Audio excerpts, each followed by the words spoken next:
Hello, welcome back to Football Reporter. So today we're going to give you our 5 takes from the match between Nigeria and Libya. That match was played. Nigeria came from, as I said, Nigeria managed to win that match 1-0 towards the dying minute. I know that for sure.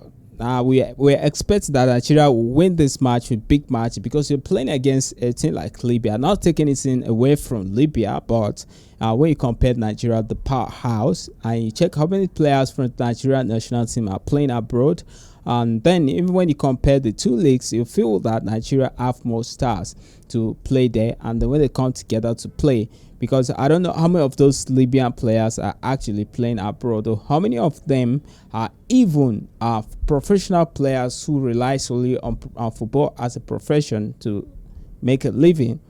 So Nigeria play against Libya, and they're playing at home, but they had to come from to wait until it was not encouraging at all. So we want to bring you our 5 takes from that Nigeria's slim win over Libya. So first of all, I want to talk about Eguavoen tactical flexibility.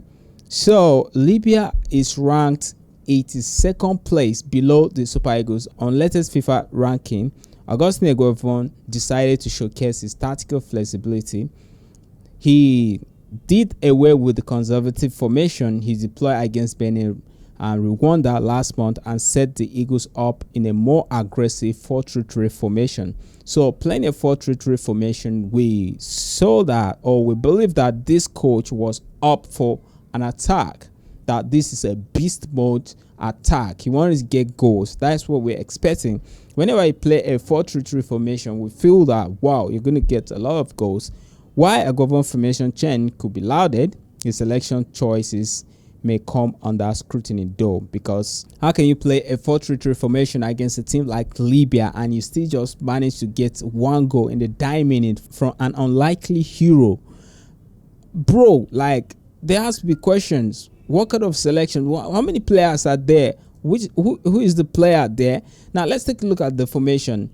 Eguavoen played Ndidi in the midfield. He played Onyeka, and then he played Iwobi. And then up front, he plays Simon, Lookman, and Boniface. Boniface was the front man, Lookman by the wing. We had Simon by the wings as well. So, these guys, how did they not score so many goals? That is the question. And then, I don't understand. You have been playing Boniface. Boniface is not delivering for Nigeria. I just don't know what is happening. Lookman, choice of Lookman there is good, and then you play Onyeka and Ndidi, and then Iwobi, and the coach knows that Iwobi's finishing is very poor as an attacking midfielder. Most of the time I get disappointed with this guy because he doesn't give assists. I think in 2 matches Iwobi have assisted just twice and maybe scored twice. I'll score a couple of goals for Nigeria, which is very bad. Look at the way his uncle was playing. JJ Okocha was more of a holding midfielder than this guy, but he was scoring goals, he was assisting goals. So what's up with Iwobi? And every time Iwobi is there, and then this guy, he played with 2 defensive midfielder, Onyeka and Ndidi. I took the defensive midfielder. So at some point, it's like he said, "Let's go forward," and then he's not moving forward. That's why you play a formation that will felt you want to score goals, and then you are playing players that will not give you goals. How many goals have Ndidi scored?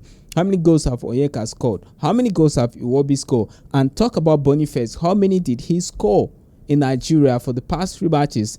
Simon Moses, how many did he score? The only goal scorer here is Lookman, and then Lookman scored. Though the goal was ruled out as offside, but at least he registered his name on the score sheet, and that is what we want. That is what Nigeria needed. So we are actually faulting Eguavoen's formation by playing 2 defensive midfield when you should be scoring goals. Like teams like Libya, you just need to get your confidence back, like you tear them apart. Anyways, I think the Libyan team, they have a very, very powerful statement to make for them to have heard Nigeria like that. But there's something I didn't like about this. Their goalkeeper, he kept wasting time from starting to the end. He was kind of delaying the play, but at the end of today, Nigeria got the win. So it's not over until it is all over, right? So let's move to the second point. Aside the Eguavoen stuff, I think the next person is Ademola Lookman. He was robbed, actually. The goal there, after so many rechecked, they found out that that goal was not an offside, but then the referee had already blew offside there. I think this raises the question, why is there no VAR in African Cup of Nations qualifiers? This is an African Cup of Nations qualifier. This is the biggest competition in Africa, and CAF, with all the money and resources it have, why can't you establish, or why can't you provide VAR for this kind of match? I don't really understand the negligence in our African system. I think we have a lot to do here. If there was VAR instead, that goal stood. Yeah, that was a clear goal, but Nigeria were up. Anyway, they still got the 3 point, but that goal, I think, is to have changed the face of the match and direction of the match. So the third point we're taking is Moses Simon is Nigeria's slickiest dribbler. He had a lot of good footwork there. I think in the team right now we have Simon Moses, we have Samuel Chukwueze, and then we have Lookman Ademola as the attackers with the best footwork there. And then we talk about the defense. We have Aino is also have some slickiest footworks there. I don't know why Chukwueze can't play together with Simon Moses. Maybe it means that Ademola Lookman is going to sit on the bench because they play from the same way. But now, Ademola Lookman has been scoring a lot of goals for Nigeria. He always come through for Nigeria. Look at the take case of the African Cup of Nations. He was there. So why not experiment something new? If you really want to show your tactical ability in this kind of matches, why not experiment by playing Moses, Chukwueze, and Ademola? Can put Ademola into the front there. I think that is going to work because Ademola has been delivering, and then you have two people by the side who are giving him the ball, who are feeding him, because Boniface have been fed severally, but we're not getting anything from it. So why do you keep feeding this guy? Maybe he needs to go back to the bench a little bit and watch and see how it's been done. Okay, so I think the coach have a lot to say in this kind of stuff. And then the next point we'll talk about is Alex Iwobi. I've mentioned Alex Iwobi before. Alex Iwobi really needs to step up his game. At least that's one thing we learned from this match. These guys, for all his flair, fancy hair, and versatility on the pitch, Iwobi offers very little for the Super Eagles in the final third.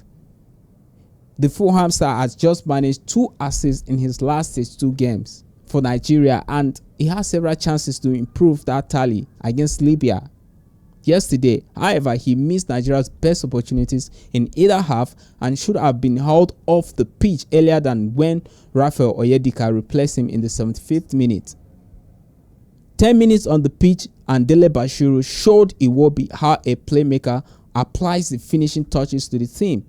Now, we talk about people like Frank Lampard, Steven Gerrard. These are the guys, they play in the same position. You see them, pew, pew, wipe me those shots. If a defender can score so many amounts of goals, why can't you? As an attacking midfielder, you're supposed to do this shit. But Alex Iwobi, now, talking about Dele-Bashiru, I remember when he was called up, there were big names in the team who said, we don't need this guy. This guy is playing the 3rd division in England. Nobody knows him. But as it stands out, he saved the day. If not for him, now, what I'm trying to say is there are some players. Now, you can't say some players are untouchable. I know this the Nigerian system have this kind. They feel like some players are untouchable, but man, this is we have to win. If a player like what should have come out from the dressing room to play in the second half, he should have been the first substitution. I don't understand.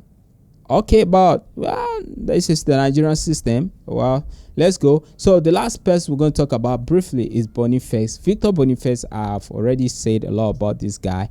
Why is he scoring for Bayer Leverkusen, but he's not scoring for Nigeria?